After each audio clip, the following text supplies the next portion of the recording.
চলে আসলাম সুন্দর একটা মন নিয়ে, সুন্দর একটা মুহূর্ত নিয়ে। আজ কিছুদিন যাবত আমার রুমটাকে সেভাবে গুছানো হয় নাই। যাই হোক, কিছু কারণে আমার মনটা বেশি খারাপ ছিল। এজন্য আমি রুমটা ভীষণ এলোমেলো ছিল, ধুলাবালি এটা ওটা পড়ে রুমের অবস্থা একেবারেই খারাপ। তাহলে এভরিওয়ান, আসসালামু আলাইকুম। আপনারা সবাই কেমন আছেন? আসলে ইচ্ছা করলে কি সব কিছু করা সম্ভব?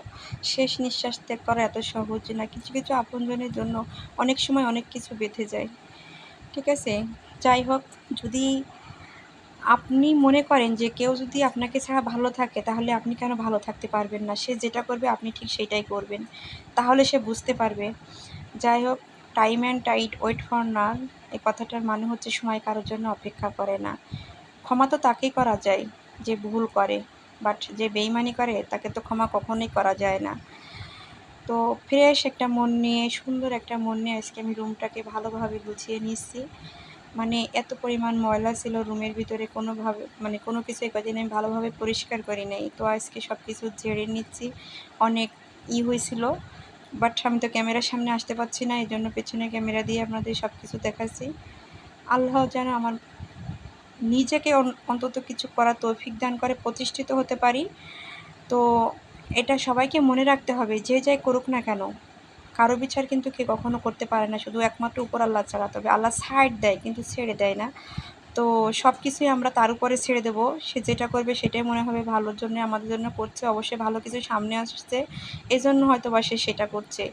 তবে মানুষ ভুল করে, কিন্তু ভুলের সীমা যখন অতিক্রম করে যায়, তখন কিন্তু সে ঠিকই ফিরে আসবে এক সময়। বাট সে সময়টা কিন্তু আর পাবে না। যে সময়টা সে হারিয়ে ফেলছে, যে সময়টা যেটা করা উচিত ছিল সেটা কিন্তু আর পাবে না। মানুষ ঠিকই শোধরায়, হারানোর পরে শোধরায়। এটা আপনারা মিলিয়ে নেবেন, যে মানুষ ভুল করে না কেন, ভুলের মাসুল তাকে একদিন না একদিন দিতে হবে এবং সে শুধরাবে। কিন্তু এমন সময় শুধরাবে সে, তখন আর শুধরায় কোনো লাভ নাই। সব কিছুর ক্ষতি কিংবা নষ্ট হয়ে যাওয়ার পরে মানুষ শুধরাতে বাধ্য হয়। তো অনেক সময় বড়দের কথা শুনতে হয়, তাদের কথা জ্ঞান মাথায় নিতে হয়।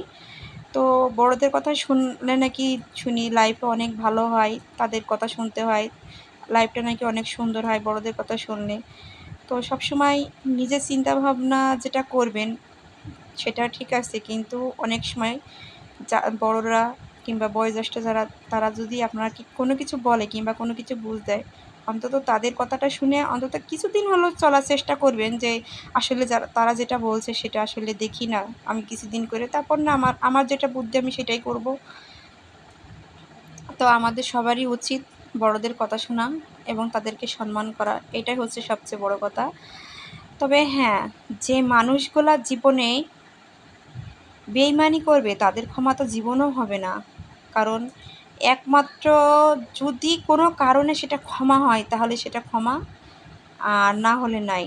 তো আজকে আমার রুমটা ফ্রেশ, মানে মনটা নিয়ে